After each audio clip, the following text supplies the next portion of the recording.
వారి శక్తి కలిగిన నామంలో ప్రతి ఒక్కరికి వందనాలు చెల్లిస్తున్నాను. దేవుని యొక్క మాట మన హృదయాలకు వినటానికి మన మనసులను స్థిరపరచుకుందాం. రోమిల్కి రాసిన పత్రిక 1వ అధ్యాయము 31వ వచనంలో ఈ పదము ఇంప్లాకబుల్ అనేటువంటి పదాన్ని మనం చదువుతాం. అంటే శాంతించబడని స్వభావము కలిగినటువంటి వారు, క్షమించటానికి సిద్ధ మనసు లేనటువంటి వారు, ఒకవేళ క్షమాపణ కలుగుతున్న ఆ సందర్భాన్ని అనుభవించటానికి ఒప్పుకోలేనటువంటి లక్షణం అనేటువంటి భాగం. ఈ భాగాన్ని మరికొంచెం వివరంగా అర్థం చేసుకొని దాన్ని గెలవటానికి ప్రభు సహాయం తీసుకుందాం. ఈరోజు మనము 1 యోహాను పత్రిక 5వ అధ్యాయంలో ఒకసారి 1 యోహాను పత్రిక 5వ అధ్యాయము 1 John chapter 5.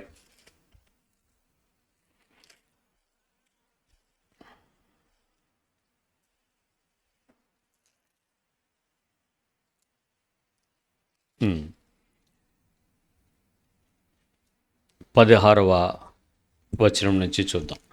తన సహోదరుడు మరణకరము కాని పాపము చేయగా ఎవడైనను చూచిన ఎడల అతడు వేడుకొనును.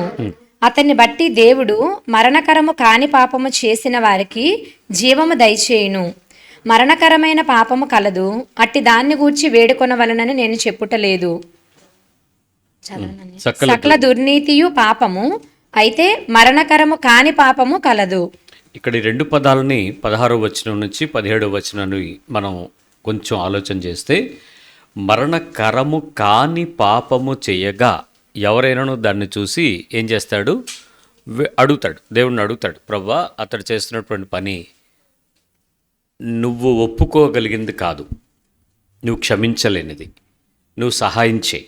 Sin not unto the death, చనిపోయేంత కారణమైతే కాదు, కానీ అది నువ్వు మెచ్చుకోదగింది కాదు. దేవుడు ఒప్పుకోగలిగినటువంటివి, ఒప్పుకోలేనటువంటివి, క్షమించగలిగినటువంటివి, క్షమించలేనటువంటివి అని కొన్ని పరిస్థితులు ఉన్నాయి. ఈ కొన్ని పరిస్థితుల్లో చాలా ప్రధానమైనటువంటి భాగం ఏంటంటే, దేవుడు మిమ్మల్ని క్షమించనులాగున మీరును ఒకరినొకరు ఏం చేయాలి? క్షమించాలి. దీనికి వ్యతిరేకంగా నువ్వేమైనా చేస్తే ఆయన ఓర్వలేడు, ఒప్పుకోలేడు. ఇది ఒప్పుకోలేనటువంటి పాపం. దానివల్ల శిక్ష ఏంటి? ఆయన నిన్ను క్షమించటానికి అర్హత లేకుండా క్షమించాడు. ఇది ఒకరికి అప్పు ఎక్కువగా ఉండి, ఒకరికి తక్కువ అప్పు ఉండి, మరి ఆయన ఎలా క్షమించాడో ఉపమానం చెప్తూ ఇలా చేయాలని చెప్పాడు. అలాంటి భాగాన్ని వాక్యానుసారమైనటువంటి పరిస్థితుల్లో చూసినప్పుడు నువ్వు దాన్ని తగినట్లుగా చెయ్యకపోతే ఆ క్షమాపణ అనుభవాన్ని నీ హృదయంలో ఉంచుకున్నట్టు ద్వారా చాలా నష్టాన్ని అనుభవిస్తాం. ఇక్కడ అలాంటి విషయాలు చూసినప్పుడు మనం ప్రార్థన చేస్తాము. అతనిని బట్టి దేవుడు మరణకరము కాని పాపము చేసిన వారికి జీవము దయచేస్తాడు. ఇక్కడ అద్భుతమైన విషయం ఏంటంటే, నాకు ఓ సహోదరికి ఇబ్బంది ఉంది, మా ఇద్దరం గొడవల్లో ఉన్నాం.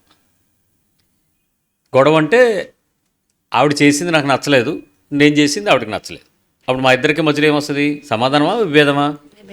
సో మా ఇద్దరి మాట పక్కన పెట్టండి. మేము కలుసుకున్నప్పుడు మాట్లాడుతున్నాం, చర్చకు వచ్చినప్పుడు హలో అంటున్నాం, హాయ్ అంటున్నాం, బాగా ఉంది. లోపల మాత్రం విపరీతమైన బ్లీడింగ్ ఉంది. ఇప్పుడు నాకు మరో సహోదరుడికి గొడవ వచ్చింది. ఇప్పుడు ఈ గొడవలో నేను సమాధానంగా లేను, కానీ ఆ సహోదరుడు మరొక సహోదరునితో కానీ పరిస్థితులతో కానీ చేస్తునేటప్పుడు అతడు అలాంటి పనే చేస్తున్నాడని నాకు అర్థం అవుతుంది. ఎందుకు? నేను అలాంటి పనిలో ఉన్నాను కాబట్టి. అర్థమైన తర్వాత నేనేం ఆలోచిస్తానంటే, అయ్యో నా సహోదరుడు మరణకరము కాని పాపం చేస్తున్నాడు, క్షమించు ప్రభువా, తెలియక చేస్తున్నాడని చెప్పి నేను మొరపెట్టాను. నేను ప్రార్థన చేస్తున్నాను. నేను ప్రార్థన చేస్తునేటప్పుడు దేవుడు అతనికి జీవము దయచేయాలి. ప్రార్థన యొక్క అర్థం ఏంటి? మీరు ఎందుకు ప్రార్థన చేస్తారు? మీరు ప్రార్థన చేస్తే దేవుడు అతనికి జీవము లేక సహాయము, సమాధానం ఏదో ఇవ్వాలనే కదా. దాని పేరు జీవము. రిజల్ట్ అనే దానికి జీవము అనే పదం వాడాడు. సమాధానం ఇస్తాడు. ఇప్పుడు నన్ను బట్టి సమాధానం వస్తుందా? అతనికే సమాధానం వస్తుందా? ప్రార్థన చేసే వ్యక్తి యొక్క ప్రార్థనను బట్టి అవతల వ్యక్తికి సమాధానం వస్తుంది. కానీ ఇక్కడ నాలో సమాధానం ఉందా? అప్పుడు నాన్ను బట్టి అవతలానికి వస్తుందా? అది ఈ సమస్య. అందరూ ప్రార్థన చేసేవాళ్ళే, తెగ దేని పడితే దానికి. కానీ నీ ప్రార్థనకు సమాధానం ఇచ్చే దేవుడు ఉన్నాడు, కానీ నీ ప్రార్థన సమాధానం తెచ్చుకునేదిగా లేదు. అది క్షమించరాని నేరం. నాకు దేవుడు ఏం తెలుసు, నాకు దేవుడు ఎంత తెలుసు, నేను వెళ్ళి నా భర్తతో దెబ్బలాడేస్తాను, నేను వచ్చి ప్రార్థనలో సమాధానం గురించి కనిపెడతాను, నా ప్రార్థనతో అవతలోడికి సమాధానం వచ్చేస్తుందని చెప్పేస్తాను. రాదు. నీ ప్రార్థనను బట్టి అవతల వ్యక్తికి సమాధానం తీసుకురాగలిగిన దేవుడిని నువ్వు పట్టుకోగలిగి ఉండి, ఆ వాక్యం సరిగ్గా చదవండి, అర్థం అవుద్ది. అతనిని బట్టి దేవుడు మరణకరము కాని పాపము చేసిన వారికి జీవము దయచేయును. ఆన్సర్ ఎలా వస్తుంది? ఇప్పుడు నన్ను బట్టి అవతల వ్యక్తికి ఆన్సర్ వస్తుంది. సో ఇప్పుడు నేను ప్రార్థన చేస్తున్నాను అంటే నాకు ఒక కాన్ఫిడెన్స్ ఉండాలి. నేను చేస్తున్నటువంటి ప్రార్థన నా దేవుడు విని, నా దేవుడు తగిన సమాధానం, తగిన సహాయం, తగిన జీవము తప్పక ఆ వ్యక్తికి ఇవ్వగలడు అనేటువంటి ఒక దృఢ నిశ్చయతో నేను ప్రార్థన చేస్తాను. ఆ నిశ్చయిత నాకు రావాలి అని అంటే నా హృదయంలో ఆ మరణకరము కాని పాపము లాంటి లక్షణాలు కానీ, పొగచూరు వాసన కానీ నాకు ఉండకూడదు. ఆ రీతిగా నీ హృదయం నిలబెట్టుకోకుండా నేను దేవుని దగ్గరికి వచ్చి ఏడిసినా, ఉపవసించినా, దుఃఖపడినా, బాధపడినా, పొర్లినా రిజల్ట్ రాదు. ఆ పదాన్ని అస్పష్టంగా ఉంది. అట్టి దానిని గూర్చి వేడుకొనవలనని నేను చెప్పుటలేదు. ఎట్టి దాని గురించి? మరణకరం కాదు. ఆడు చేస్తున్న తప్పు నువ్వు దీలో పెట్టుకుని నువ్వు వాడి గురించి ప్రార్థన చేయటం, చెయ్యండి పర్వాలేదు, ఏదో ఒకలాగా ప్రార్థన మాత్రం చేస్తూ ఉండండి, దేవుడు ఇచ్చేస్తాడు అని చెప్పడానికి అవ్వదు. ఇప్పుడు ఇందాక ఆమె గురించి, ఆ లక్ష్మి గురించి ప్రార్థన చేస్తున్నప్పుడు ఆ నొప్పుని కూడా ఎలా ప్రార్థన చేస్తాడు, నొప్పి లేనివాడు ఎలా ప్రార్థన చేస్తాడు చెప్పండి? నొప్పున్నోళ్ళు అదే అనుభవిస్తారు కదా. That is experience. నాకు ఆ బాధ ఉంటే ఆ బాధ కలిగినటువంటి వ్యక్తి పెట్టే వేదన మొర్ర ఖచ్చితంగా అవతల వ్యక్తికి సహాయం ఇస్తుంది. అలాంటి అనుభవం కావాలి.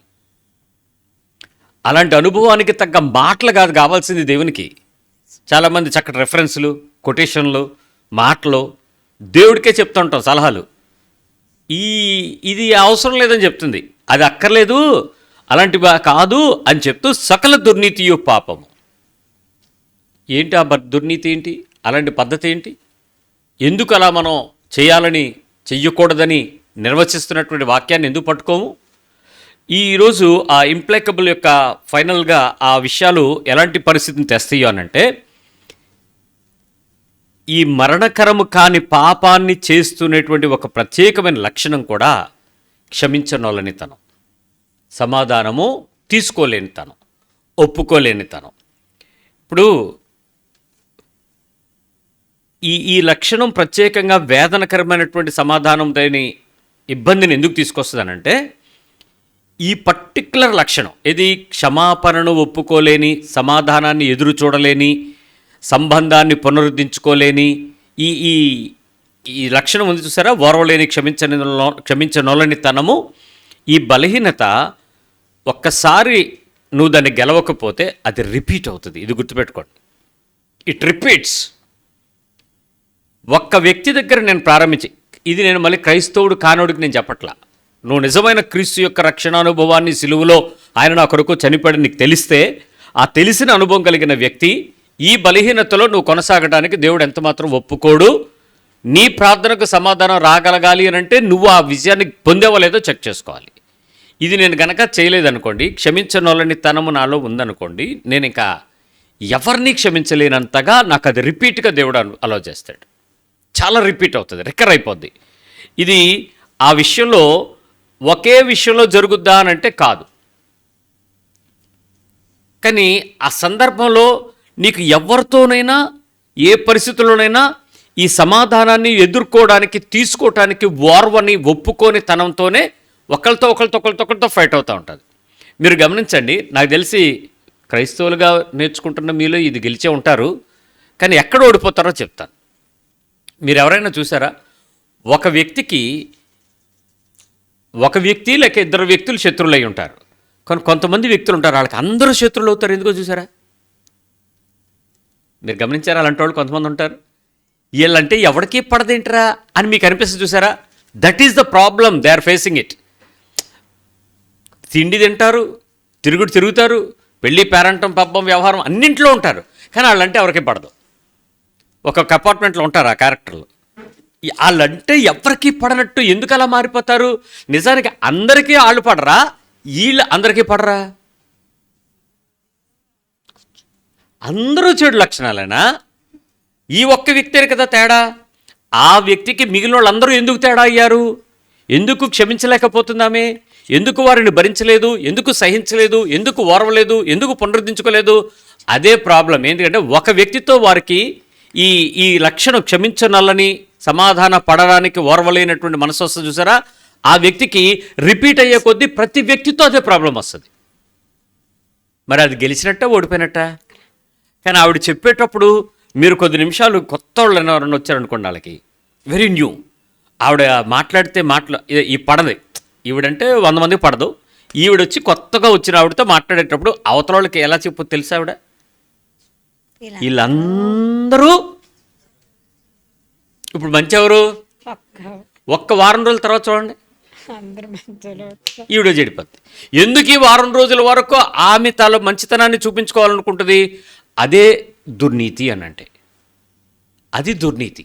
అంటే నేను నా బలహీనతను ఓర్చుకోలేని వాళ్ళని తరం పెంచుకుంటూ ఒకరి మీద నుంచి మరొకరి మీదకి మరొకరిని పెట్టుకుని ఆవిడేదో కొత్త వచ్చింది ఆవిడ అనుకున్నాను, ఆవిడ ఇలందరికన్నాను అని మొదలెడద్ది. ఇది రిపీట్ అవుతుంది. దీన్ని నువ్వు ఆపలేవు. దీన్ని నువ్వు సమాధానపరచడానికి ప్రయత్నం చేయకపోతే నీకు నష్టం కలిగిస్తుంది. రెండో విషయం, ఇక్కడ వ్యక్తి మారచ్చు, సందర్భం మారచ్చు, పరిస్థితి మాత్రం మారదు, సిచ్యువేషన్ మారదు. మీరు పరిస్థితి మారదు, సందర్భం మారద్ది, వ్యక్తి మారతాడు.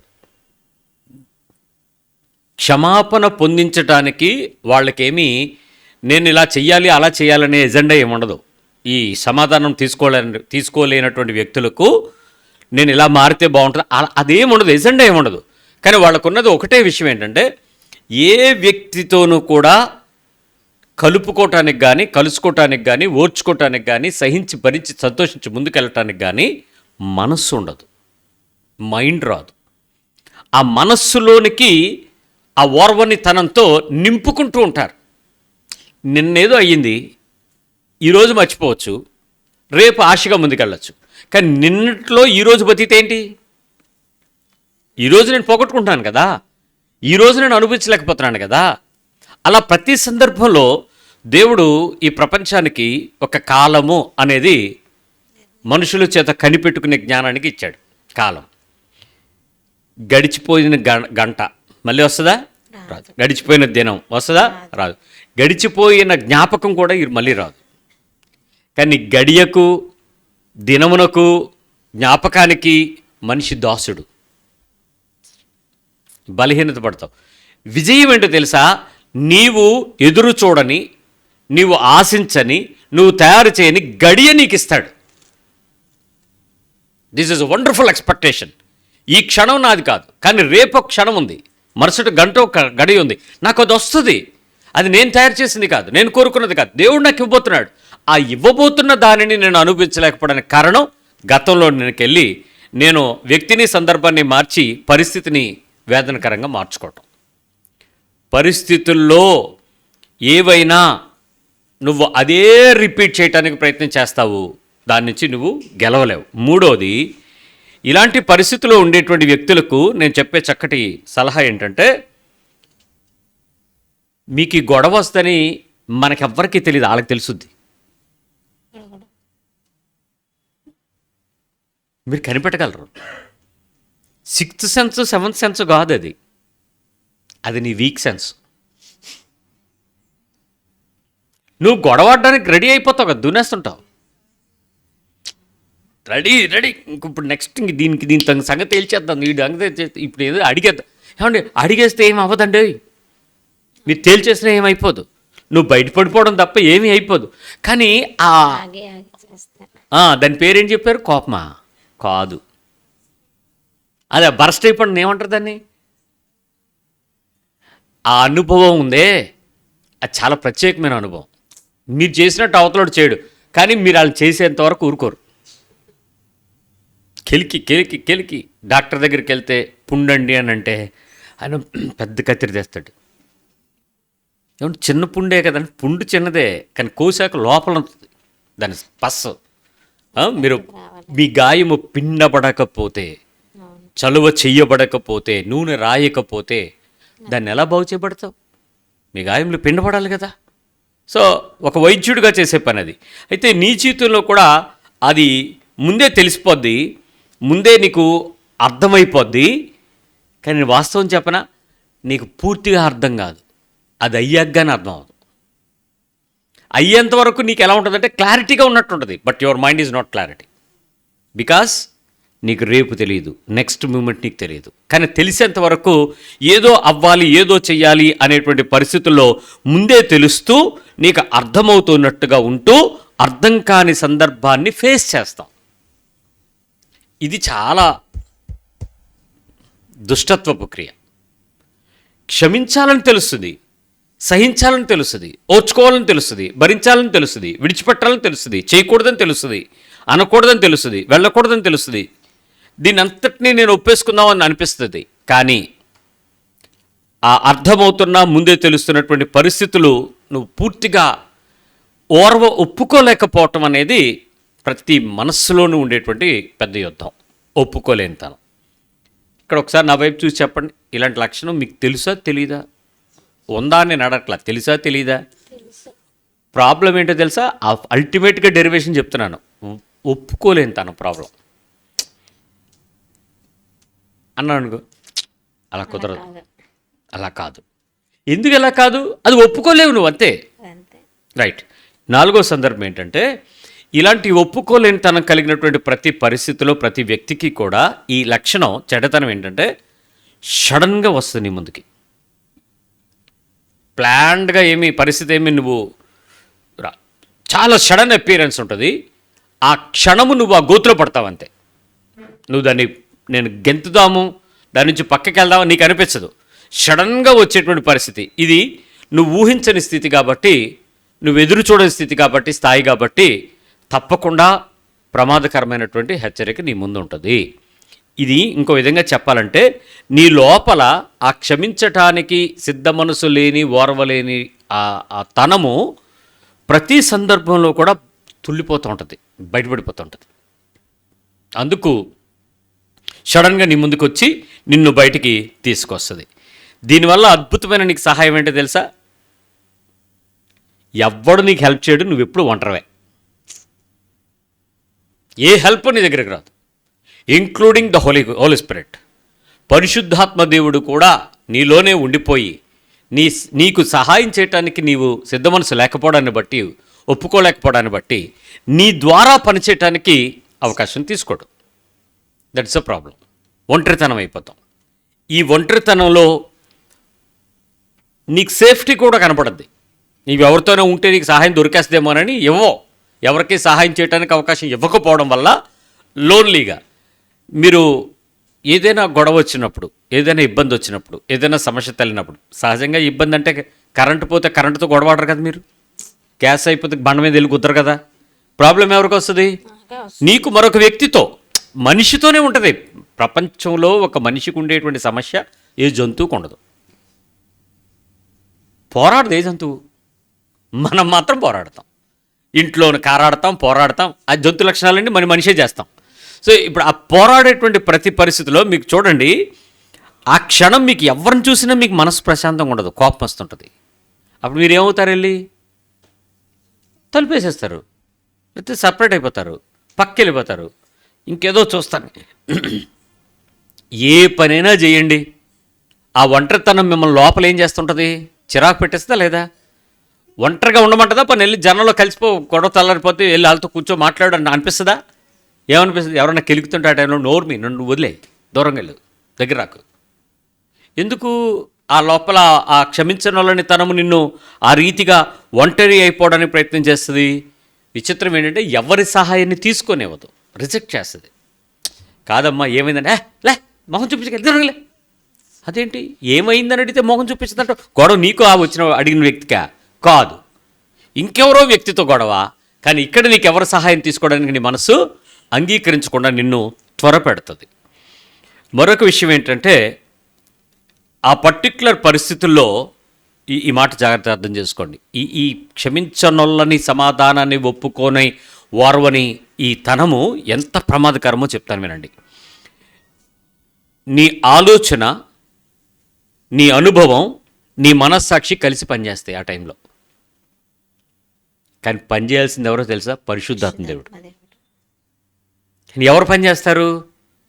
నీ మైండ్, నీ థాట్ ప్రాసెస్, నీ ఎక్స్పీరియన్స్, ఆ టైంలో నీకుండేటువంటి కన్సైన్సెస్, నీ మనస్సాక్షి చెప్తుంది. ఎందుకు దాని గురించి అలాగే భావించు, ఇలాగే విను, ఇలాగే అనుకో. ఆ వ్యక్తి గురించి నీ మనసు మారిపోద్దేమో, మారనివ్వకో. ఒకవేళ వాళ్ళు మంచోళ్ళు అవుతారేమో, వాళ్ళు మంచోళ్ళు కాదు, నువ్వు ఒప్పుకో. నువ్వు వాళ్ళని ఒప్పుకోకు, వాళ్ళు మంచోళ్ళు అన్నా కూడా. అరే ఎందుకంత వేదన? ప్రభువే క్షమించాడు, మీరెవరు క్షమించకపోవడానికి? ఒకే రోజు 100 తప్పులు చేసి వస్తాడు రాని, వాడు 1,00,000 తప్పులు చేస్తాడు చేయని. ఎన్ని రకాల శిక్షించుకోవడానికి ఒక ఆయన ఉన్నాడు, తీర్పు తీర్చడానికి నేనెవరిని? ఆ వ్యక్తిని ప్రేమించడం ద్వారా నేను నా ప్రార్థనకు సమాధానం దొరికే కృప పొందుతాను. నేను అలాంటి వ్యక్తులకు సహాయం చేసే వ్యక్తిగా మారతాను. నన్ను పెంచుతాడు దేవుడు, నా ద్వారా పనిచేస్తాడు పరిశుద్ధాత్మ దేవుడు. నేను చేస్తే ప్రార్థన మరొక వ్యక్తికి అద్భుతమైన సహాయం దొరుకుద్ది. ఆ సహాయం కూడా నన్ను ఇవ్వకుండా నన్ను ఆపేసుకుంటున్నానంటే దేవుని పనికి నువ్వు ఆటంకమా, సహకారమా? ఎన్ని చోట్ల దేవుని పనికి మనం ఆటంకంగా మారుతాం చూసారా? ఇది అత్యంత ప్రమాదకరమైన పరిస్థితి. ఏంటంటే అలాంటి ఆలోచన, అనుభవం, మనస్సాక్షి కలిసి పనిచేయడానికి ఒప్పుకునే నీవు పరిశుద్ధాత్మ దేవునికి కూడా సహకరించగలిగే పని చేయగలవు. కానీ నువ్వేం చేస్తున్నావు? ఇక్కడ దట్టేస్తావు. నో, నువ్వు నాకేం హెల్ప్ చేయకు, నువ్వు నాకేం చేయక్కర్లేదు అని తోసేయడానికి ప్రయత్నం చేస్తాం. కానీ ఈ విషయంలో పరిశుద్ధాత్మ దేవుడు ఎప్పుడు కూడా ఏం చేస్తాడంటే మారం చేస్తాడరా మీ చెవుల్లో, చెప్తూనే ఉంటాడు. No no no no no no no, please please please please please. కానీ ఈ అనుభవం మీకు తెలిస్తే ఈ విషయాన్ని మీరు నేర్చుకోవడానికి ప్రయత్నం చేస్తారు. Let me tell you one thing. ఒక పురుషుడు, ఒక స్త్రీ, భార్య భర్త, వీళ్ళిద్దరూ విషయాలు అవుతున్నాయి. భర్త కొన్నిసార్లు ఏం చెప్తాడంటే, ఈ పోలిక మీరు అర్థం చేసుకుంటారని చెప్తున్నాను. భర్త కొన్నిసార్లు అలా కాదు, ఇలాగా, ఇలా కాదు, అలాగా, కొన్నిసార్లు అంటే ఒక 50 సార్లు, 100 అన్నం 50 సార్లు చెప్తాడు. చెప్పిన తర్వాత భర్త మళ్ళీ చెప్తాడా, ఆపేస్తాడా? చెప్తాడా? 100 సార్లు చెప్తాడా? నాకు తెలిసి చెప్పకపోగా ఆపేస్తాడు. ఇంకా అక్కడి నుంచి ఆర్గ్యుమెంట్స్ ఉండవు, ఈ సైలెన్స్ స్టార్ట్ అవుద్ది. ఏమయ్యా నువ్వు మాట్లాడవా అని అడిగితే ఏమంటాడు తెలుసా? నువ్వు మారవని నాకు తెలుసు, కాబట్టి నిన్ను మార్చడం నా వల్ల కాదు, కాబట్టి నీకు చెప్పడం దండగా, కాబట్టి వేస్ట్ చేసుకో, సైలెంట్. ఇక్కడ ఇట్స్ నాట్ ఎ సైలెన్స్. మీరు గుర్తుపెట్టుకోవాల్సింది ఏంటంటే నీ భర్త సైలెన్స్ యాక్సెప్టెన్స్ కాదు, నీకు అంగీకారం కాదు, నువ్వు నచ్చింది కరెక్ట్గా చేస్తున్నావని కాదు, నువ్వు రైట్ పాత్లోకి వెళ్తున్నావని కాదు, నువ్వు చేస్తున్నటువంటి పనికి నీ పక్షంగా ఆయన ఉన్నాడని కాదు, ఆల్రెడీ ఆయన నిన్ను చాలా కాలమైంది వదిలేశాడని. He left you. When the silence start అయ్యింది అని అంటే పురుషుడి నుంచి నిన్ను విడిచిపెట్టాడని. నీకు అదే విషయాన్ని చెప్తున్నాను. నీ పురుషుడు క్రీస్తు నువ్వు మాట్లాడుతున్నప్పుడు నీతో చెప్తూ ఇక సైలెంట్ అయిపోతాడు. కారణం ఏంటో తెలుసా? యూజ్లెస్ ఫెలో, నీకు చెప్పినా ఒకటే చెప్పకపోయినా వదిలే పో, నీవు చేసుకున్న దానికి నువ్వు అనుభవించి తర్వాత నా దగ్గరికి వస్తావు. Silent. God makes his silence. ఈ సైలెన్స్ ఒక పురుషుడు ఎప్పుడైతే తనను విడిచిపెట్టాడో నెక్స్ట్ జరిగేటువంటి పర్యవసానాలకి కారణం పురుషుడు కాదు, స్త్రీ, సంఘం, కుటుంబం, భార్య. లెక్క ఆ ప్లేస్లో రివర్స్ కూడా అవుతుందండి. నేను ఇక్కడ భార్య అనగానే ఆడవాళ్ళందరూ మీరు మీదకి వచ్చేకండి. భర్త కూడా ఆ ప్లేస్లో ఉంటాడు ఒక్కోసారి. ఎందుకంటే తెలివి తక్కువతనం, బుద్ధి లేనితనం, నేర్చుకోవాలంతనం. ఆ మొరటోడు అబిగేల్ దగ్గర చూస్తాం కదా, అలాంటి గొడవే. వినకపోతే ఏమవుద్ది? గడ్డగడ్డ చచ్చిపోయాడట, అదేట ఫ్రీజ్డ్. అలాంటి పరిస్థితి వస్తుంది. సో ఏ పరిస్థితికి నువ్వు దాన్ని అంగీకరించలేకపోతున్నావో గాడ్ సైలెన్స్ కూడా నీకు శ్రమ. దేవుడు మాట్లాడకపోతే అది ఎంత వేదనో తెలుసా? దేవుడు నీకు గైడ్ చేయలేకపోతే, దేవుడు నిన్ను నడిపించడానికి ప్రయత్నం చేసి ఆయన మౌనం వహిస్తున్నాడు అని అంటే నువ్వు ఒక అద్వితీయమైన దైవ సమానమైన శక్తిగా మారుతున్నావు అని అర్థం. దేవుడు ఎంత పవర్ఫుల్లో నువ్వు అంత పవర్ఫుల్. ఎందుకు? దేవుని మాట వింటలేదంటే అప్పుడు నువ్వెంత పవర్ఫుల్? ఎవరైనా విన్నారా ఆ మాట? నేను ఎవడి మాట విన్నాం, దేవుడి మాట కూడా విన్నాం అంటారా? అప్పుడు ఎవడు మరి నువ్వు? ఇంకొక దేవుడివి, ఎలా దేవుడివి. ఎంత పవర్ఫుల్ దేవుడివి, అసలు దేవుడి కన్నా నువ్వు పవర్ఫుల్ అనమాట. అది ఆ స్థాయి తీసుకొస్తుంది. విననొల్లంతనం చాలా స్థాయికి తీసుకెళ్తుంది. నెంబర్ 7 ఇష్యూ ఏంటంటే, నీ హృదయంలో దుఃఖము కానీ కాఠిన్యం కానీ ఏదో ఒకటి చేరుతుంది. ద రిజల్ట్ ఏంటంటే, అయితే లైఫ్ టైం ఏడుస్తావు, లేకపోతే లైఫ్ టైం హార్డ్గా బతుకుతావు, చాలా కఠినంగా కఠినంగా కఠినంగా. నేను ఒక ఆర్సీఎం స్కూల్లో ఒక టీచర్ గారు సర్టిఫికెట్ పిల్లలకి ఇవ్వట్లేదని కంప్లైంట్ చేస్తే, సరేలే మనం వెళ్తే ఏదో ఒకటి రిక్వెస్ట్ చేస్తాం, వింటారు, కాసేపు సమాధానం పడితే ఉంటుందని చెప్పి వెళ్ళాను. ఆవిడ పేరేమో రోజీ, మిస్ రోజీ. వాళ్ళందరూ మిస్లే కదా, గౌన్లు వేసుకున్న, అదే నన్స్. మిస్ రోజమ్మ గారు అని అంటే నేను వెయిట్ చేస్తున్నాను. ఆవిడేమో కమేన్ అంది, సౌండే గట్టిగా ఉంది. నేను తల తీసుకుని మేడం మే కమిన్ అంటే అంది. వెళ్ళాను, కూర్చో చెప్పండి అంది. మేడం ఇలాగా అన్నాడు. అప్పుడు ఎంత కఠినంగా మాట్లాడారంటే, అస్సలు ఒక నన్ను నుంచి మీరు ఏమైతే ఎక్స్పెక్ట్ చేస్తారో అవి లేవు. అదే ఏమంటారు, ఒక ఫాదరు, ఒక నన్ను, వాళ్ళ గురించి మన అభిప్రాయం ఏంటి? వాళ్ళు ఎలా ఉండాలి? ఒక పాస్టరు ఎలా ఉండాలి? What are the scripture says? చెప్పండి, ఎక్కడైనా బైబిల్ అలాంటిది ఉందా? నాకు ఆవిడని చూశాక నాకు దేవుడు చాలా మాట్లాడాడు. ఇవి ప్రజల ఎక్స్పెక్టేషన్స్, ప్రభు ఎక్స్పెక్టేషన్స్ ఏం కాదు. ఆవిడ ఎంప్లాయీ, ఆవిడ స్కూల్కి హెచ్ఎమ్. ఆ హెచ్ఎం వెళ్ళి ఆయన బాబు అంటే ఆడు సంకెక్కేతాడు. కాబట్టి కర్ర ఇచ్చుకుని కొడుతుంది, మోకాళ్ళు వేస్తుంది, పనిష్మెంట్ ఏమైనా చేస్తాడు. She always hard women. అయితే కొద్ది సమయం పరిశుద్ధాత్ముడు లోపల నాకు సహాయం చేస్తున్నాడు. ఆవిడ రెచ్చిపోయినా నేను రెచ్చిపోవచ్చు. ఆవిడ ఆర్గ్యుమెంట్కి నా దగ్గర కొంచెం డిఫెన్స్ ఉంటుంది. నేను కొన్ని రూల్స్ ప్రిన్సిపల్స్, అవసరమైతే మీ డిఈఓని పిలిపించగలను, అక్కడికి ఆర్జేడీ వస్తాడు, ఏదో చెప్పగలను. అన్నీ చేయలేను. కానీ లోపల నుంచి దేవుడు ఏమంటున్నాడంటే, ఆవిడ ఎందుకు అంత కఠినంగా ఉందో నువ్వు దాని గురించి ఆలోచించి, ఆవిడ మాటలు పట్టించుకోక అంటున్నాడు. నా బాధ ఏంటి? నాకు సర్టిఫికేట్ ఇస్తే పోతాను. కానీ దేవుడు నన్ను కాసేపు మాట్లాడిన తర్వాత ఆ టైంకి టీ వచ్చింది. ఆడి మీద ఇచ్చేసింది లెఫ్ట్ అండ్ రైట్. నా మీద కోపం. ఆడి నేను అన్నాను, మేడం నాకు కూడా కొంచెం టీ ఆఫర్ చేస్తే బాగుంటుందేమో అని అసలు. ఇవ్వు అంది. నేను టీ తీసుకుని మీరు కూడా తాగండి అని అన్నాను. నేను తర్వాత తాగుతాను. లేదు మేడం తాగండి పర్వాలేదండి. అప్పుడు కొంచెం సేపు ఒక 2 సిప్లు ఇచ్చాక అప్పుడు అడిగాను, మేడం సర్టిఫికేట్ గురించి కూడా పక్క పెడదాం కాసేపు. అసలు ఏంటి మీ టెస్ట్ మనీ ఏంటి? Why you come to this stage అని అంటే, మేము నలుగురు పిల్లలు, మా ఇంట్లో నన్ను పెరగనివ్వలేదు మా అమ్మ, తీసుకుని దీనిలో పడేసింది. వీళ్ళేమో నన్నేమో డిగ్రీ చదివించారు, నన్నేమో బీఈడీ చేయించారు, నన్నేమో ఎంఈడీ చేయించారు, తీసుకొచ్చి ప్రిన్సిపల్గా పడేశారు. అసలు నా లైఫ్లో హ్యాపీనెస్ లేకుండా అయిపోయింది. అసలు ఆ అరుపులంటే కారణం ఎవరు? అలమ్మ. ఎప్పటిదో బాధ, కానీ ఆవిడతో లైఫ్ టైం నడుస్తుంది. దట్ బికమ్ ఫెరోషియస్ లేడీగా తయారైంది. అయితే ఆవిడ గురించినటువంటి బెస్ట్ రిమార్క్ నేను ఎవరైతే మాట్లాడి ఆవిడకి ఎవరితో అయితే చెప్పిద్దామని ప్రయత్నం చేస్తే అందరూ నాకు చెప్పింది ఏంటి తెలుసా? ఆవిడ స్ట్రైట్ ఫార్వర్డ్, ఆవిడ చెప్పింది ఏందో నువ్వు వెళ్ళి రిక్వెస్ట్ చేసుకో, ఆవిడ యాక్సెప్ట్ చేస్తే తప్ప మేమేం చేయలేమని చెప్పారు. ఎవరిని అడిగినా సరే నో ఆవిడ వల్ల కాదండి, ఆవిడ నీ వల్ల కాదన్నారు. సరే మరి లాస్ట్ డే లేకపోతే పిల్ల లైఫ్ పాడైపోద్ది, అందుకని నేను వెళ్ళాల్సి వచ్చింది. చాలాసేపు మాట్లాడాం. ఆవిడ హృదయంలో ఎందుకు అంత కఠినత ఉంది అని అంటే, దాని వెనక దుఃఖం ఉంది. అందుకు ఆమెలో ఆ క్షమించనొల్లని తనంతోనే ఆమె జీవితకాలం ఉద్యోగం చేస్తూ విధి నిర్వహణ చేస్తూ ఒక మంచి స్ట్రిక్ట్ ప్రిన్సిపల్గా మారిపోయింది. Do you want to be like that mother? తల్లిగా నువ్వు అలా ఉండాలనుకుంటున్నావా?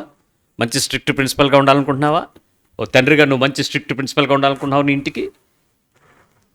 ఆవిడ ఒక ఆర్గనైజేషన్ నడిపించడానికి అది అవసరం, కానీ ఒక ఆత్మీయ కుటుంబాన్ని కట్టడానికి నీకు అది అవసరం కాదు.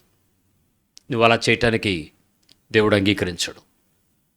కోపం రావచ్చు, బైబిల్ చాలా స్పష్టంగా చెప్పింది. పొద్దు నుంచి సాయంత్రం లోపు చల్లారాలి, రాత్రి నుంచి పొద్దున్నలోపు ఆ వేడి ఉండకూడదు, పొగ రాకూడదు. తెల్లవారేపాటికి నీకు ప్రశాంతంగా కనపడగలగాలి. నీ ముఖంలో నుంచి ఆ ప్రేమను క్రీస్తు యొక్క పరిపూర్ణం చూడగలగాలి. క్రీస్తులో ఎదిగే కొద్దీ ఒక మాట లేచిన మరుక్షణం ఆ సంతోషం రాగలగాలి, ఆనందాన్ని పంచగలగాలి, ఆ వెలుగు నీలో నుంచి చూపగలగాలి. ఆ క్షమించిన వాళ్ళని తనంతో నువ్వు పెంచుకుంటూ ఒక గడి నుంచి మరో గడిలోకి నువ్వు పెరుగుతున్నావు అంటే నెక్స్ట్ గడియను నువ్వే పాడు చేసుకుంటున్నావు కదా. దేవుని ఆత్మ నీ ద్వారా పనిచేయటానికి నువ్వే కదా ఆటంకం. చెయ్యొద్దు. దుఃఖం కాఠిన్యం రెండిట్లో ఏదో ఒకటి తెచ్చుకుని దాంతో నువ్వు సహజీవనం చేసేస్తావు. నెంబర్ 8, చేయాల్సింది చేసేస్తారు, ప్రశాంతత కొరకు తర్వాత తప్పిస్తారు. ఈ ప్రాబ్లం అలాంటిది. అనాల్సింది అనేస్తాం, ఛీ ఛీ ఛీ ఛీ అనకుండా ఉండాల్సింది ఛీ బా ఎందుకు అన్నాను, ఎందుకు అలా చేశాను, ఎందుకు అలా వేసాను, ఛీ. ఈ మ్యూజిక్లకి ఉపయోగం ఏముంది? అది ఎందుకు, కారణం ఏంటి? ఆ అనాల్సినటువంటి ఆ స్టేజ్ ఆఫ్ వర్డ్ నీ కంట్రోల్లో లేదా అనంటే 100% నీ కంట్రోల్లో ఉంది. పరిశుద్ధాత్మ దేవుడు చెప్తాడు, నువ్వు మాట్లాడాల్సింది మాట్లాడకూడదు. నీ నోటికి మాట అందిస్తాడు, నీతిని గురించి పాపం గురించి ఒప్పింపజేస్తాడు, చెప్పాల్సినప్పుడు క్షమాపణ అడగమంటాడు, సమాధానం పడంటాడు, తగ్గు అంటాడు, మాట్లాడద్దంటాడు, మాట్లాడేటప్పుడు ఆగనంటాడు, నిదానించంటాడు, వినంటాడు, చెప్తున్న వైపు చూడనంటాడు, నువ్వు ఒక్కసారి తల ఎత్తు అంటాడు, చెవులు తెరువు అంటాడు, ఓపెన్ చేయి, నీ మనసు తెరువు, నేను నీతో పనిచేస్తాను. ఈ గైడ్ చేస్తూనే ఉంటాడు. ఆ గైడెన్స్ అంతట్లో కూడా నీకు నువ్వు కఠినపరచుకోవడానికి ప్రయత్నం చేస్తావు. కాబట్టి జాగ్రత్త. చేసేసిన తర్వాత స్పందన తర్వాత ప్రశాంతత కొరకు నీ మనస్సు వేదన చెందుతుంది. అర్రే ఇలా అయితే బాగునే, అలా చేస్తే బాగునే, ఇలా అంటానే, ఇలా చేస్తానే. నువ్వు లోపల ఎంత ఏడిచావా అన్నది పరిశుద్ధాత్మ దేవుడు నీతో ప్రార్థన చేయించడానికి ఉపయోగిస్తాడు. ఇక్కడ నీకు ఈ సీక్రెట్ చెప్పనివ్వండి. హోలీ స్పిరిట్ తాలూకా ప్లీడింగ్ నీ పక్షంగా జరుగుద్ది. నా బాడీని దానికి లోబరిచినప్పుడు రిజల్ట్ వస్తుంది. నా బాడీ, నా శరీరాన్ని పరిశుద్ధాత్మ దేవునికి నేను సహకరించే స్థాయికి అప్పగించకపోయి ఆయన అధికారం కిందకి గనక నేను చేరకపోతే, ప్రతిసారి నేను చేరనోళ్ళని తనంతో నేను నలిగిపోతే పరిశుద్ధాత్మ దేవుడు ఎప్పుడు కూడా పనిచేయడం మానడు. 24/7 నీతో వర్క్ చేస్తాడు. నువ్వు సహకరించావా, పని సులువైపోద్ది.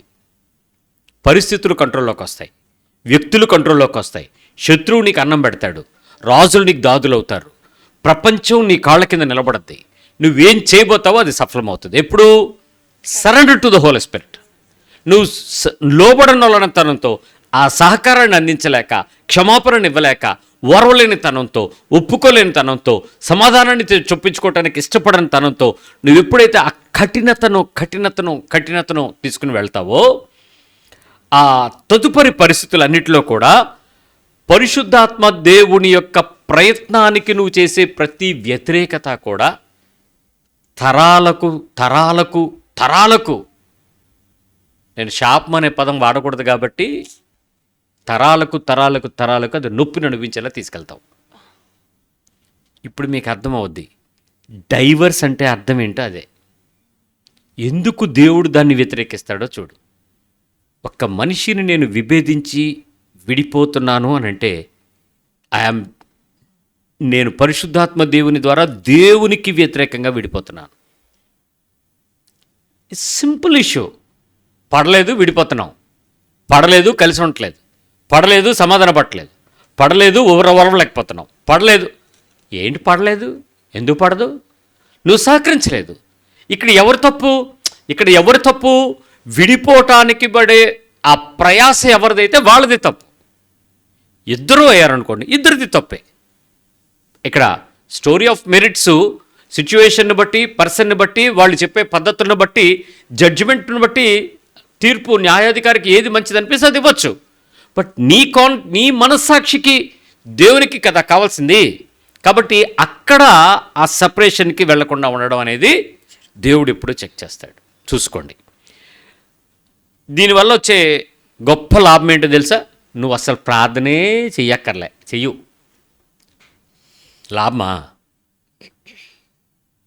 లాభం అంటే నువ్వు ప్రార్థన చేయలేవు, నీ వర్డింగ్ రాదు, వెకాబులరీ రాదు.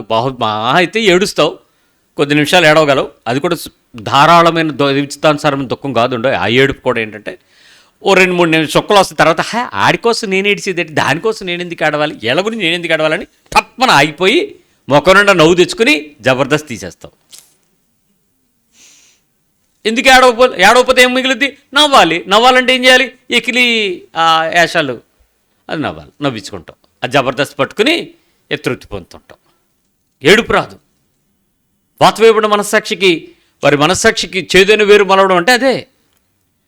అండ్ దీనిలో వచ్చేటువంటి పెద్ద పరిస్థితి ఏంటంటే, ఈ మాట మీరు అర్థం చేసుకోండి. మీరు పర్సనల్గా ప్రేయర్ అయితే రాదు, ప్రేయర్ చేయలేరు, ప్రేయర్ చేయాల్సినంత అవసరం కూడా నీకు కనపడదు. చేస్తే ఏమిచ్చాడు దేవుడు లాస్ట్కి? అది చేస్తే ఏమైనా వచ్చిందా? ఆ రోజు చేశాను కదా, అప్పుడు వచ్చింది కదా. నిజానికి అలా మీరు చేసిన వెంటనే మీకు సమాధానం ఇస్తే ఏమైపోతారో తెలుసా?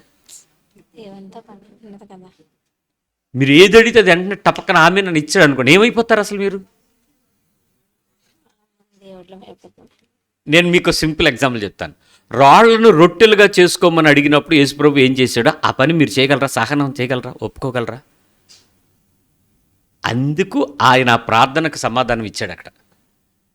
అదే పరిస్థితి నువ్వు వెంటనే చేస్తే అది అవుతుంది అని నీకు కనిపిస్తూ చెప్తూ ప్రోత్సహిస్తూ పక్కన అపవాది సౌండ్ ఇస్తూ ఉంటే ఆ టైంలో నువ్వేమైనా చేసేస్తావు. లాస్ట్కి ఏం చెప్తాడు తెలుసా?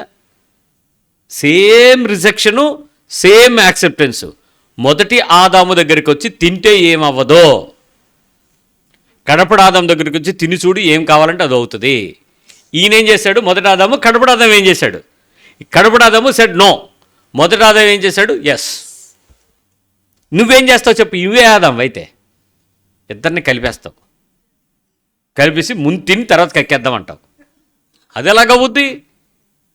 ప్రభువు నీ ఇంటెన్షన్ చూస్తాడు, నీ యాక్షన్ కన్నా.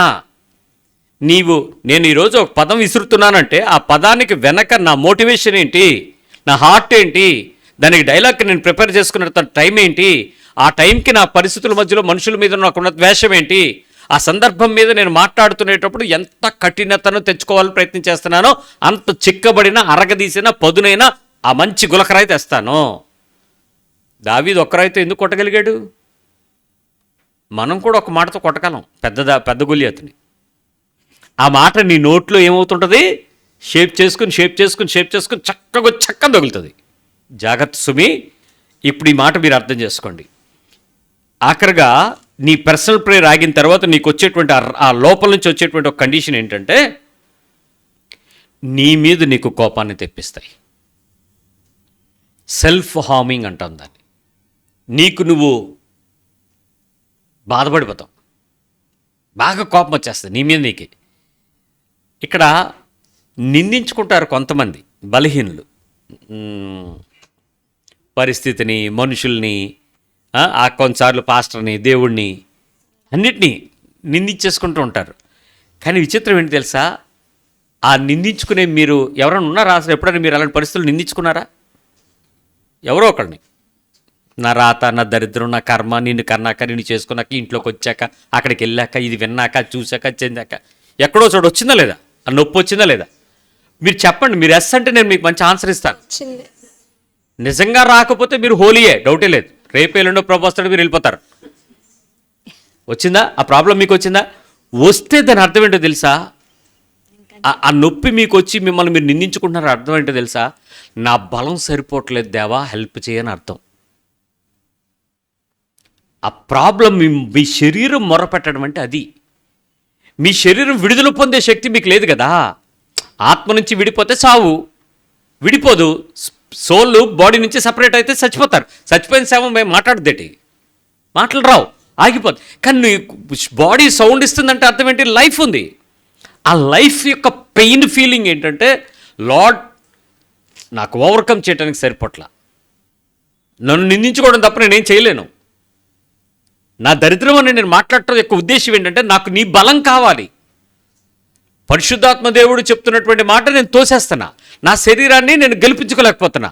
నా ఆత్మ నాకేం చేయాలో తెలియనివట్లా. కాబట్టి నేనేం చేస్తాను? నా పరిస్థితిని నిందిస్తాను. కాబట్టి నాకు కావాల్సింది ఏంటి? Lord, I want your help. ఇది నువ్వు యేసునామములో అని అడగని ప్రార్థన. అది వస్తుంది. నువ్వెప్పుడు నిందించుకున్నా, మీరు ఒక్కసారి మీ సిచ్యువేషన్స్ ఏమైనా వెనక్కి వెళ్ళి చూడండి, యూనిక్ హెల్ప్ దొరుకుద్ది మీకు అక్కడ. ఇంకా నిస్సహాయ ఏం చేయాలో తెలియక అలా అయిపోయి అచేతనంగా మారి ఏంటి అనే లోపు మీకు ఒక అద్భుతమైన దైవ సహాయం దొరుకుతుంది. అదే లేకపోయింటే మీరు ఈరోజు ఇక్కడ ఎవడో బతికొండరు. ఏ తాడో ఫ్యాన్ గట్టిగా ఉందో లేదో చూసేద్దరు, చచ్చిపోతారు. ఎందుకు మీరు బతుకున్నారు? That is God's help. Because నీ ఆత్మ పెట్టే మొర్ర దేవుని దగ్గరికి చేరడం మీకు అనుభవం. అది మీరు మర్చిపోయారు, గుర్తించలేరు. కారణం ఎందుకు గుర్తించలేకపోయారో తెలుసా? మీకు ఎంతసేపు ఆ పరిస్థితి మీద ఏడుపే ఉంది, కానీ పరిస్థితుల మధ్యలో ఆపత్కాలంలో తక్షణం సహాయం చేసే ఒకడు ఉన్నాడు. అతడు నేను తెలియకుండా నేను మొరపెడుతుంటే నా ఆత్మ దేవుని సహాయం కోరింది, దేవుని ఆత్మ యొక్క అభిషేకం నన్ను విడిపించింది. ఇవేవి మీరు పట్టించుకోరు. కానీ పరిశుద్ధాత్మ దేవుడు దేవుని పక్షమైన సహాయాన్ని నీ కొరకు దేవుడే కలుగు చేసుకునేలాగా నీ నీ హృదయంలోంచి ఈ మొర్రని పంపించి నీకు ఆ యూనిక్ హెల్ప్ని ఇచ్చేస్తాడు. కాబట్టి పరిస్థితులలో ఏ రోజైతే నీవు దేవుని యొక్క గుణలక్షణమైనటువంటి సమాధానాన్ని, దేవుని యొక్క పరిపూర్ణమైన వ్యక్తిత్వాన్ని చూపించే క్షమాపణను నువ్వు టార్గెట్గా పెట్టుకోగలిగితే, గురిగా పెట్టుకోగలిగితే, దాని కొరకే నువ్వు నీ లైఫ్ టైం నువ్వు పనిచేయగలిగితే, నీ లోపల ఆయాస ఆవేశాలను ఆపేస్తాడు దేవుడు, తగ్గిస్తాడు. నువ్వెంత కోపదారువైనా నిన్ను కంట్రోల్ చేస్తాడు. ఏమండి, ఈ విషయంలో మీరు ఒకటే గుర్తుపెట్టుకోండి, నీవు ఏ పరిస్థితి వచ్చినా దేవుని సహాయాన్ని మానకు, సహవాసాన్ని వదిలిపెట్టకు. నువ్వు పర్ఫెక్ట్ అని నేను దేవుడి దగ్గరికి తీసుకురాలా, నువ్వు ఇంపర్ఫెక్ట్ అని నేను తీసుకొచ్చాడు. బికాస్ దేవుడు పరిపూర్ణుడు కాబట్టి నిన్ను పరిపూర్ణలోకి తీసుకొస్తాడు. కుళ్ళిపోయిన, మురిగిపోయిన, కంపు కొట్టే నీరు పాడు చేసిన దాన్ని, పాడైపోయిన ప్రదేశాన్ని బాగు చేయాలంటే ఏం చేయాలి తెలుసా? కంటిన్యూస్గా దాని దగ్గరికి ఏం పంపాలి? మంచినీరు పంపాలి. ఒకరోజు అయిపోద్దా? లేదు. రోజు మంచి ఫ్రెష్ వాటర్ అలా వెళ్తుంది అనుకోండి, నెమ్మదిగా ఏమవుతుంది? అది ఆ లోపల ఉన్న చెడు నీరు అంతా ఏమైపోద్ది? బయటకు అయిపోయి టోటల్ స్ట్రీమ్ పాండ్ మొత్తం కూడా మంచినీరుగా మారిపోతుంది. మంచినీరుగా మారకుండా దాన్ని అలాగే ఉంచితే అది ఎప్పటికైనా. కాబట్టి నీ జీవితంలో దేవుని సహవాసం అనేటువంటి ఆ మంచినీటి దగ్గరకు వచ్చే కొద్దీ ఆ నీరు, ఆ జలము రాళ్లను ఏం చేస్తుంది? అరగదీస్తుంది. సో స్లోగా నీ లోపల ఆ ఎడ్జిలన్నీ సాఫ్ట్ అయిపోతాయి, చక్కగా సంతోషంగా ముందుకు వెళ్ళటానికి ఉపయోగపడుతుంది. కాబట్టి ఈ పరీక్షలో ఈ రకాలైనటువంటి ఈ 10 సంఘటనలు నీ మీదకు జరుగుతున్నప్పుడు, ఒకదాని మీద ఒకటి వేదన కలిగించేటువంటి సమాధానాన్ని వెతుక్కొనివ్వకుండా చేస్తుండేటప్పుడు నీకు జరిగే రిజల్ట్ ఏంటంటే నువ్వు చనిపోవడం అంటే అనుభవం ఏంటి? కొన్నిసార్లు చేప గేలంతో పళ్ళలో పట్టిన బయటికి తీసుకొచ్చిన తర్వాత నీటిలోంచి బయటకు వచ్చిందా లేదా? బతికిందా చచ్చిపోయిందా? కొన్నిసార్లు మనం అంటాం బతికే ఉందా చేప అంటాం. బతికిన చేప తినటం ఈజీ, అదే ఇష్టం, మంచిగా లైవ్గా ఉండి బతికి ఉండాలి. కానీ నిజానికి అది నీటిలో ఉన్నప్పుడు బతికున్నట్టు, బయట ఉంటే బతికుండి కూడా చావడానికి రెడీగా ఉన్నట్టే, ఆల్మోస్ట్ డెత్. అది తీసుకెళ్ళని కోసేస్తాం కదా. నీలో కూడా ఆ చావనొల్లని తనము, చచ్చిపోని తనం అనేది బతికుంటుంది. దాన్ని మీరు చావనండి, పొగరనండి, గర్వం అనండి, అది నేను ఇంతే అనండి, లేకపోతే మీరు ఇంక దేనైనా ఏమైనా అనుకోండి. బట్ అల్టిమేట్గా నీ లోపల ఆ పొగరు బయటికి వస్తూనే ఉంటుంది. ఇది చాలా ప్రమాదకరమైనటువంటి పరిస్థితి. దీని ముగింపుకి నేను చెప్తున్నాను వినండి. ఈ ఇన్ప్లాకబుల్, క్షమించడానికి, ఓర్వడానికి, ఒప్పుకోవటానికి, సమాధాన పడటానికి ఇష్టపడనొల్లని ఈ లక్షణము ఎలా వస్తుందో మీరు ఒక్క నిమిషం గమనించుకోవడానికి ప్రయత్నించండి. మొట్టమొదటి జీవితంలో వచ్చేటువంటి సమస్య ఏంటంటే, సాధారణంగా వచ్చేటువంటి సమస్య మీరు చెప్పేటువంటి భాష పగపట్టినంత గొప్ప కాకపోవచ్చు. ఈ పదం పగ వేరు, పగ పట్టేంత ద్వేషమేమి ఉండదు. కానీ వ్యక్తికి నీకు మధ్యలో సంబంధం అయితే స్మూత్గా లేదు. అంటే అర్థం ఏంటి? ఈ లక్షణం అన్నమాట ఇప్పుడు మనం మాట్లాడుకుంటున్నటువంటి లక్షణం. ఫస్ట్ ఆఫ్ ఆల్, కుటుంబంలో అసమాధానం తెస్తావు. All the family relations will be spoiled. Number 2, friendliness will destroy. స్నేహశీల స్వభావం పాడైపోతుంది. నంబర్ 3, ఫ్యామిలీ, భార్యాభర్తల వైవాహిక జీవితం, మ్యారిటల్ లైఫ్ డిస్టర్బ్ అవుతుంది. ఈ 3 ప్రమాదాలు. మొదటిది కుటుంబం, రెండోది స్నేహం, మూడోది వివాహం. వివాహ బంధం ఇబ్బంది పడుతుంది. ఇక్కడ విచిత్రమైన విషయం ఏంటంటే ఈ 3 కూడా మీరేమి అనాథలైపోరు, మీ ఆవిడేం విడాకులు ఇవ్వదు, నీ కుటుంబం నిన్ను వదిలేసి నిన్ను బెకార్యం చేయదు. కానీ అన్నీ కలిసే ఉండి ఈ 3 అనుభవిస్తారు. ఉన్నట్ట లేనట్ట, ఉండి లేనట్టు, లేకుండా ఉన్నట్టు. అదేనా? అదే అయితే జీవితం మ్యారేజ్ చేసుకోవడం ఎందుకు? కుటుంబం కలిసి ఉండటం ఎందుకు? కుక్కల్లాగా, పిల్లుల్లాగా, చెట్ల మీద దగ్గర పక్షుల్లాగా మనం కూడా అలా వదిలేచ్చు కదా. దేవుడు ఎందుకు అలా చేయలేదు? ఆత్మను ఎందుకు ఇచ్చాడు మనకి? వాటికి బుద్ధి లేదు, మనకి బుద్ధి ఉంది. వాటికి వివేచన లేదు, మనకి వివేచన ఉంది. వాటికి వివేకం లేదు, మనకి వివేకం ఉంది. ఆఫ్టర్ ఆల్ ఈరోజు జంతువులే మనుషులను చూసి, మనుషుల పద్ధతులు చూసి చాలా విషయాలు అవి నేర్చుకుంటున్నాయే, చాలా విషయాలు అవి ప్రేమగా ప్రవర్తిస్తున్నాయే. అది చాలా విచిత్రమైన అనుభవం. కొంగ పొలంలో పడి ఉంటే ఆ కొంగని తీసుకొచ్చి దాని కాలు కట్టాడు. కొంగకి కాలులో రక్తం ఉంటుందని కూడా మనకు తెలియదు. అది ఎంత సన్నగా ఉంటుంది, ఎంత పెద్ద కొంగ, అది చాలా పెద్దది. దానికి ఏదో కట్టాడు, దాని ఇంట్లో కూర్చోబెట్టాడు, దానికి ఏదో ఆ పూట ఏదో సాయం చేశాడు. ఆ రోజు నుంచి అది ఎగరడం మానేసి ఇంట్లో కూర్చుంది. అటవీ శాఖ అధికారులు వచ్చి దాన్ని తీసుకెళ్ళి వేరే చోటకి తీసుకెళ్ళి దాన్ని వదిలిపెట్టారు. అది మళ్ళీ ఎగురుకుని ఇంటికి వచ్చింది. ఏంటనంటే ఫ్రెండ్షిప్. ఆఫ్టర్ ఆల్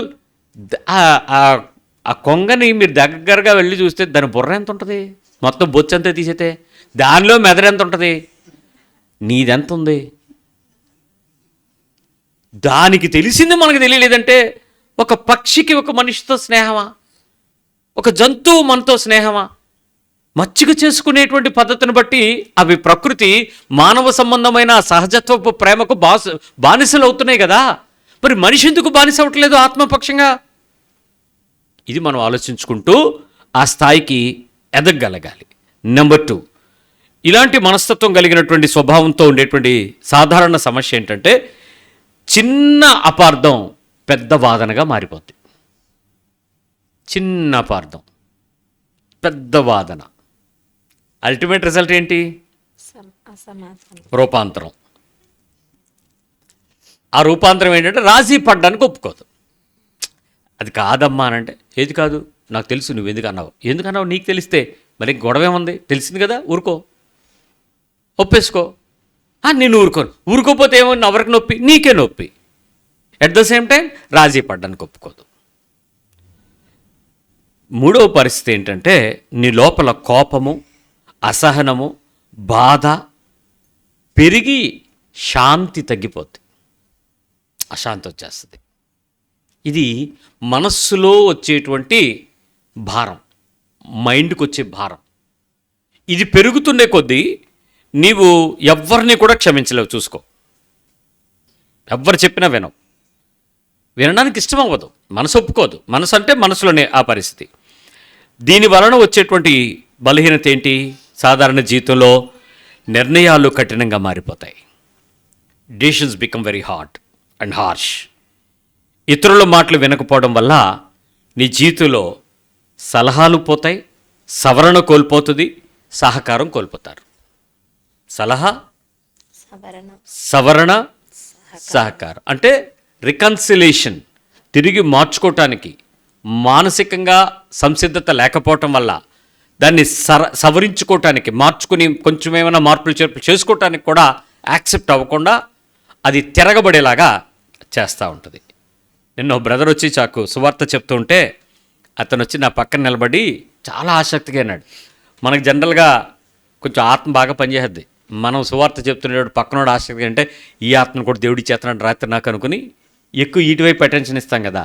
కొంచెం వాళ్ళకి చెప్పేస్తా, వీళ్ళకి కూడా అది కాదు బ్రదరు మనం వింటున్నావు కదా, వీడికి కూడా చెప్పేస్తున్నాం. నేను కూడా అలాగే ఓవర్ అయిపోతున్నాం.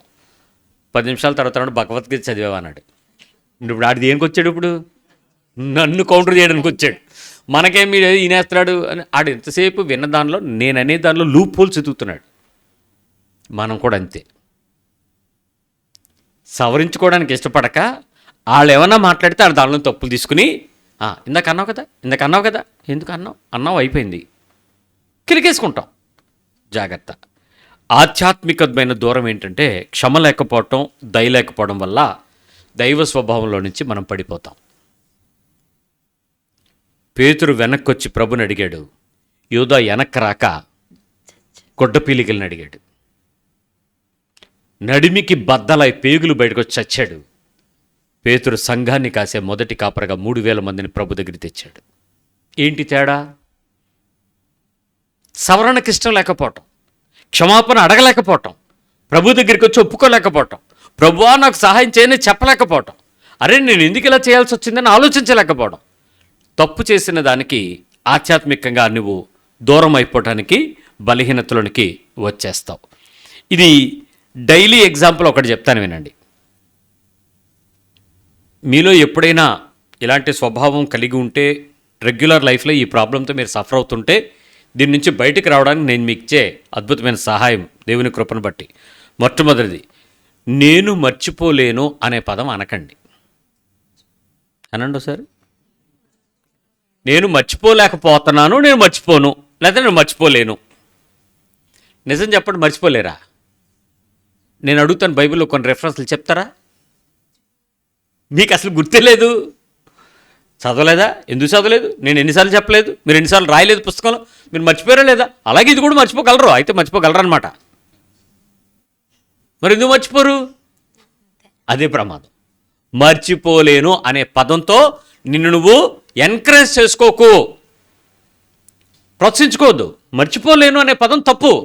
సో ఎంత క్షమాపణ మాట్లాడుతున్నా నేను మర్చిపోలేను అని నువ్వు అంటున్నావు అని అంటే అది నీకు చాలా పరిస్థితి. నెంబర్ 2, పదే పదే మాట్లాడడం, తిట్టడం చేయకూడదు. అదే విషయాన్ని నీకు నువ్వు మాట్లాడుకోవటం వల్ల అద్భుతమైన శక్తి. ఒక జ్ఞానం కలిగినటువంటి తెలివైనటువంటి వ్యక్తులు చేసే మంచి అలవాట్లలో మొదటి అలవాటు ఏంటంటే సెల్ఫ్ టాకింగ్. నాతో నేను మాట్లాడుకునే వ్యక్తి అత్యున్నతమైన ప్రమాణాలు కలిగిన ఉత్పాదక రంగంలోకి వస్తాడు. నువ్వు బలం తెచ్చుకుంటావు. సెల్ఫ్ మాట్లాడుకోవడం నేర్చుకోవాలి. పిచ్చోడు కాదు, ఆడు మాట్లాడుతుంటాడు ఇలాగలాగన్న, అది కాదు. నీతో నువ్వు మాట్లాడుకునేటువంటి ఒక ప్రత్యేకమైన లక్షణం అది నేర్చుకోవాలి.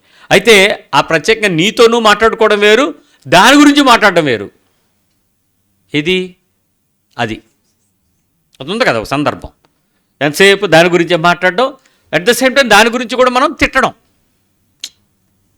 అది మరి ఏ భాషలో మనం మాట్లాడుకున్నా, అది సంస్కృతం కానీ, హిందీ కానీ, తెలుగు కానీ, జాగ్రత్త, తిట్టకుండా ఉండండి. అట్ ద సేమ్ టైం నీకు దేవుడు అనుగ్రహించినటువంటి ఆ బంధాన్ని ప్రతిబంధకంగా ఊహించకండి. ఎగ్జాంపుల్, ఈ బాస్ గాడిని దేవుడు అనవసరం ఇక్కడ పెట్టలే, అవసరమే. ఈ పని అమ్మాయిని మానిపించేతే కానీ మా ఇంట్లో లేదు, అది దేవుడి పదర పంపడిన దూత. అది ఉంటుంది. ఇది తీసేస్తే కుదరదు, అది ఉంటుంది. ఈడిపోతే పోవడం ఉంటాడు. నువ్వు ఏదొద్దంటే అదే నీ ముందుకు వస్తుంది. ఇప్పుడు అంటే అలాంటి పరిస్థితులు నువ్వు అది ప్రతిబంధకంగా ఆలోచించకండి. At the same time it may not be favour to you. నీకు బాగా మేలు ఉపకారం సహాయం దొరుకుతుందని నేను అన్నాం, కానీ అది ప్రతిబంధకంగా మాత్రం ఊహించడం మానే. ఇది వేస్ట్, ఇది అది తీసుకోవద్దు. అలా తీసుకోవడం చాలా ప్రమాదకరంగా మారిపోద్ది. ఎట్ ద సేమ్ టైం పాత వాటిని తవ్వకండి,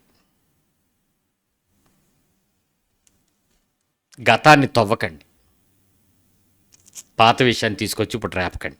ఇప్పుడు ఏమైనా అయితే దాని గురించి కాసేపు మాట్లాడుకోండి, తప్పేం లేదు, వదిలేండి.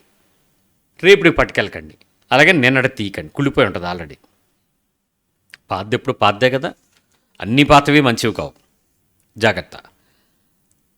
ఈ విషయం మీరు చెక్ చేసుకోవాల్సిన విషయాన్ని స్పష్టంగా కూలంకుషంగా దగ్గరికి తీసుకొస్తే, మొట్టమొదటి విషయం క్షమాపణ అనే పదం నీకు వినపడిన వెంటనే అంగీకరించాలి. నోటితో చెప్పండి. క్షమాపణ అనే పదం నాకు వినిపించిన వెంటనే అంగీకరించాలి. నీకు చెప్పు. నీకు చెప్పు, నేను అంగీకరించాలి. అంగీకరించాలి. సారీ అని అంటే నేను యాక్సెప్ట్ చేయాలి. సారీ అని అంటే నేను యాక్సెప్ట్. ఎవరు వచ్చినా క్షమించడానికి నేను రెడీగా ఉండాలి. ఎవరు చెప్పినా క్షమించడానికి. నెంబర్ 2, తప్పుని నేను గుర్తు చేసుకోకుండా ఉండాలి. తప్పుని నేను గుర్తు చేసుకో. నేను 2 పదాలు చెప్పాను, మీరు కలిపి చెప్పకండి. తప్పుని గుర్తు చెయ్యకుండా చేసుకోకుండా. నువ్వు మాట్లాడితే గుర్తు చేస్తే ఉపయోగం ఏంటి? తప్పే కదా, అయిపోయింది కదా, రిజల్ట్ వాజ్ ఫినిష్. అది ఇంకా మళ్ళీ నీకేం కొత్తదేం తేదు, పాతదే నువ్వు మాట్లాడితే. సో నువ్వు గుర్తు చేసుకుంటే నీకు మనశ్శాంతి ఉండదు. నువ్వు అవతలోడు గుర్తు చేద్దాం ప్రయత్నం చేస్తే రిజల్ట్ రాదు. దానివల్ల పోయేది నా సమాధానం కదా. సో వాళ్ళకేదో గుర్తు చేద్దామని ప్రయత్నం చేయొద్దు, నువ్వేదో గుర్తు చేసుకుని పెద్దదో లైవ్లీగా నాకు ఎంత జ్ఞాపక శక్తి అని అంటే అది బైబిల్కి వాడు, పనికి మళ్ళీ ఎందుకు, మెమరీ వేస్ట్. జాగ్రత్త. తప్పుని ఎన్నిసార్లైనా గుర్తు చేయడం కానీ గుర్తు చేసుకోవడం కానీ చేయొద్దు. నెంబర్ 3, శాంతి పొందడం కంటే గెలుపు ముఖ్యం కాదు. చెప్పండి. శాంతి పొందడం కంటే గెలుపు ముఖ్యం కాదు. శాంతంగా ఉండడం కంటే నాకు గెలవడం ముఖ్యం కాదు. Winnowing the argument is not a victory. గుర్తుపెట్టుకో, నేను గెలిచాను అని నువ్వు అనుకుంటే అవతలవాడు ఓడిపోవాలిగా. వదిలేశాడు. ఎవరైనా అంతే, వాళ్ళు వదిలేశారు అని అంటే నువ్వు గెలిచావు అనుకోవడం పిచ్చోడా. పోటీలోని మధ్యలో నుంచి వెళ్ళిపోతే నీ చెయ్యి ఎత్తేస్తే నువ్వు గెలిచినట్ట, ఆడు వదిలేసి వెళ్ళిపోయినట్టు. నిజానికి ఆడు గెలిచాడు, నీతో పోవడం కంటే బయటికి వెళ్ళిపోవడం బెటర్ అని ఆ రింగ్లోంచి దిగిపోయాడు, బాక్సింగ్ రింగ్లోంచి. సో ఎప్పుడూ కూడా గెలవడం ముఖ్యం కాదు, ప్రశాంతంగా ఉండడం చాలా ముఖ్యం. సంబంధం కన్నా పగ ఎప్పటికీ విలువైంది కాదు. చెప్పండి. సంబంధం కన్నా పగ ఎప్పటికీ విలువైంది కాదు. The relationship is most and more precious than anything. So అది చాలా చాలా చాలా విలువైనదని గమనించండి. ఒంటరితనము దేవునికి దూరం చేస్తుంది. చెప్పండి. ఒంటరితనము దేవునికి దూరం చేస్తుంది. నేను అందరితోనూ గొడవపడి సపరేట్ అయిపోయాను అనుకోండి, దేవుడు నాకు దగ్గర అవుతాడా? కదా. అందరితోనే ఉండేటప్పుడు జరగాల్సింది అందరికీ నేను సపరేట్ అవుతుంటే నాకేం దొరుకుద్ది? సో అది జరగదు. కాబట్టి ఒంటరితనము ఎప్పుడు కూడా దేవునికి దూరం చేస్తుంది. నెంబర్ 2, కుటుంబ ఒత్తిడి మనస్సును దుఃఖపరుస్తుంది. చెప్పండి. కుటుంబ ఒత్తిడి మనసుని దుఃఖపరుస్తుంది. కుటుంబంలో వచ్చే ప్రెషర్ మీ మనసుని ఏడిపిస్తుంది, దుఃఖపరుస్తుంది. నిజం చెప్పండి.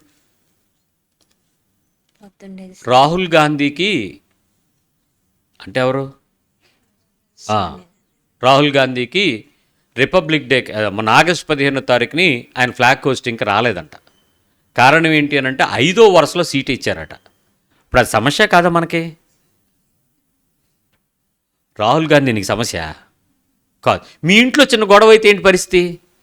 ఏది నీకు బాధ, నొప్పి కదా? ఇంట్లోది కదా, ఊరు బయటిది కాదు కదా. ఇలాంటి ఊరి మీద ఎన్ని సమస్యలు నీ దగ్గరికి వచ్చినా నువ్వు నిజంగా పెద్ద బాధగా ఫీల్ అవ్వండి. కానీ నీ ఇంట్లో ఎవరికైనా ఏదైనా మధ్యలో జరిగితే మాత్రం నీ మనసు ఎలా ఉంటుంది? నొక్కుంటుందా లేదా? ఇప్పుడు నీ ప్రజా పరిపాలనలో ఉండేటువంటి నేతలు కావచ్చు, సినిమా హీరోలు కావచ్చు, నువ్వు బాగా ప్రేమించే సేవకులు కావచ్చు, వాళ్ళకేదో అయితే నువ్వు అంతే బాధ కన్నా నీ ఇంట్లోకి ఏదో అయితే మాత్రం. ఇప్పుడు నిజం చెప్పండి, ఇంట్లోది బాగా తిగ్గా ఉందా, బయట దిక్కు బాగా ఉందా? నిజం చెప్పండి, గట్టి చెప్పండి. అంటే మీకు ఏదో ఇల్లు అంటే ఏదో తెలుస్తుంది, అదే కదా మీకు నొప్పించింది. అంటే మీకు ఇంట్లో అనేది చాలా విలువ అని మీకు తెలుసు, లేకపోతే మీకు ఎందుకు పట్టుకుంటు. ఇప్పుడు నేను చెప్పిన రాజీవ్ గాంధీ గొడవ నీకేమైనా ఉందా?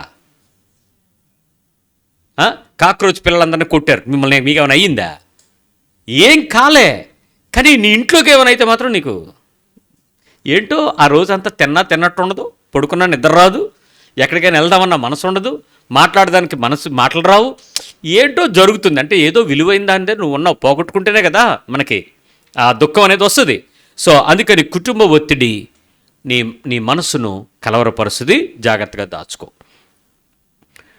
పనిని విస్తారంగా పెంచితే సమస్య సర్దుబాటు కాదు. చాలామంది బుద్ధి లేని వాళ్ళు ఏం చేస్తారో తెలుసా? They'll make them self busy to forget the things. వాళ్ళు ఉద్యోగాలకు వెళ్ళిపోవడం, పార్ట్ టైంలు చేసేయడం, ఇంకేదో పని చేసేయడం, పని పెంచేసుకుంటారు. ఎందుకంటే మెంటల్గా వాళ్ళు బాగా స్ట్రెయిన్ అయిపోతే ఆ ఇంటికి వచ్చి తొందరగా నిద్రపోవచ్చు, లేకపోతే ఏదో చేసుకోవచ్చు, అలసట అవదు. దేవుని దగ్గర అలాంటి పద్ధతులు ఏం లేవు. అలాంటి పద్ధతి దేవుని వాక్యం నీకెక్కడ సపోర్ట్ చేయదు, గుర్తుపెట్టుకో. సో పని సంబంధమైనటువంటి విషయాలను ఎప్పుడూ కూడా ప్రోత్సహించద్దు. వర్కాలిక్గా, వర్క్ మైండెడ్గా ఇంటికి వస్తే సమాధానం కోల్పోతున్నాం కాబట్టి ఈ కొంపలోకి రావడం కంటే ఆఫీస్లో గంటసేపు ఎక్కువసేపు ఉండడం బెటరు. అవునా? ఎక్కువసేపు ఉండడం బెటరా? ఇలాగే పనిని పెంచేసుకుని మనిషి బాగా అవుట్ ఆఫ్ టు పెరిఫెరన్స్లో బతకటం, ఇలాంటివి ఎప్పుడు కూడా నీకు సమాధానానికి పరిష్కారాన్ని ఇచ్చేటువంటి పరిస్థితి కాదు. దీనివల్ల నీ ఇంటర్నల్ పీస్ పోతుంది, అంతర్గత శాంతిని కోల్పోతావు. అదే దేవుడిచ్చే శాంతి పూర్ణ శాంతి. లోకం ఇచ్చినట్లు కాదు, నేను మీకు నా శాంతిని అనుగ్రహిస్తున్నాను. నేను వెళ్ళి దేవుని దగ్గర కూర్చుని ఇందాక ప్రార్థన చేస్తున్న ఒక గుంపు గురించి విన్నాను. వాళ్ళంట రోజు కూడుకొని మార్నింగ్ టు ఆఫ్టర్నూన్ వరకు వాళ్ళు చర్చిలో చాలా బాగా దగ్గరగా ఏడుస్తూ రోదనదని చేస్తూ దుఃఖపడుతూ బాగా ప్రార్థన చేస్తున్నారంట. పాస్టర్ గారు చాలా చాలా చక్కగా చెప్పారు. మా సంఘంలో మొర్రపెట్టు అంగలార్చు స్త్రీలను రేపుడి అని ఉంది, నేను తయారు చేశాను బ్రదర్ అన్నాడు. నేను ఆయనతో మాట్లాడిన తర్వాత ఈ వాక్యం లాస్ట్లో ప్రిపరేషన్కి రాసుకుంటూ బుల్లెట్ పాయింట్స్ అన్నింటినీ క్లోజ్ చేస్తుంటేటప్పుడు లోపల నాకు వినపడుతుంది, నేనేమి వాళ్ళు ఏడిస్తే మారిపోనని చెప్పన్నాడు. ఎవరు? స్త్రీలు. నువ్వో ఏడిచేస్తే దేవుడు ఎందుకు మారిపోతాడు అంటే ఇప్పుడు అర్థమైందా? దేవుడు మారిపోయేంత ఏడుపులు కావవి. అలాగని ఏడిసి మార్చేద్దామా? పోనే చేసి మారిస్తే మారతాడు, కానీ ఏడిసి ప్రార్థనలో గొల్లు గోలా పెడితే. ఆ పాస్ గారికి ఫోన్ చేశాను, అన్న దేవుడు ఇలాగ అంటున్నాడు ఏంటనంటే, తమ్ముడు ఇదేంటి తమ్ముడు ఇలా చిప్స్, నేను అంగళాస్త్రీలను రేపుడి తయారు చేయడం ఉంది, దాన్ని పట్టుకున్నాను. అదేనండి, అది దేవుడు లేడు అనే ప్రజల మధ్యలో వాడు సాక్షిగా ఉండాల్సి వచ్చినప్పుడు, ఇప్పుడు దేవుడు నీతో, నీలో, నీ పక్కన, నీ ముందు అంతరుడు. ఇప్పుడు ఎందుకు బ్రదర్ అది? అలా ఏడిపించకండి, వాళ్ళని బతికించండి, బతకమని చెప్పండి. వెళ్ళి 1-2 రోజులు బతికొస్తే అప్పుడు నిజంగా ఏడిపోతుంది. నిజంగా ఏడిపోతుంది. అప్పుడు చేయడం మొదలెడితే కదా తెలుసుది. చేయడం లిస్టులు పట్టుకొని చేయడం ఏంటండి? దేవుడిని అలా మార్చలేము. దేవుడు నిజంగా నువ్వు చేసే ప్రార్థనకు విని, ఇందాక మనం చదివినట్లు యాకోబు పత్రికలో మాట్లాడితేనంట, యోహాను పత్రికలో మనం ప్రార్థన చేస్తే అవతల వాళ్ళకి ఏం కలుగుద్దట? అది జీవము. అదేది ఎక్కడుంది? మీరు ఎంతమంది పాస్టర్ల దగ్గరికి వెళ్ళినా మీకు ఎందుకు రావట్లేదు? అది రాగలగాలి, అది వ్యక్తిగా నువ్వు ఇవ్వగలగాలి. ఆ స్థితికి ఈ ఇంప్లాకబుల్ సిచ్యువేషన్ నువ్వు, ఈ క్షమించనొల్లని తనాన్ని, సమాధాన పడనొల్లని ఇష్టపడని తనాన్ని, ప్రేమను అందించలేని తనాన్ని గెలవడానికి ప్రభు సహాయం ఖచ్చితంగా తీసుకోవాలి. కాబట్టి ఈ లక్షణాన్ని ఇక్కడితో ముగిస్తున్నాను. ఈ బలహీనత కడవరి దినంలో చాలా విపరీతంగా పెరిగిపోతాయని రోమపత్రికలో చెప్తున్నాడు. ఈరోజు ఆ మాట అనుభవం పూర్వకంగా ప్రతి ఇంట్లో జరుగుతుంది. గెలవలేకపోతున్నాం, ఓడిపోతున్నాం అని తెలుస్తుంది, సమాధాన పడడానికి ఇష్టపడుతున్నాం, అయినా మనకి అవతల వ్యక్తి నుంచి రెస్పాన్స్ రాలేదని సాకులు చెప్తున్నాం. కానీ నేను చేయాల్సిన పని దేవుని నీతి కాబట్టి దాని ప్రకారం ఉండేలాగా మన హృదయాన్ని దేవుని వైపు తిప్పి ప్రార్థన చేద్దాం.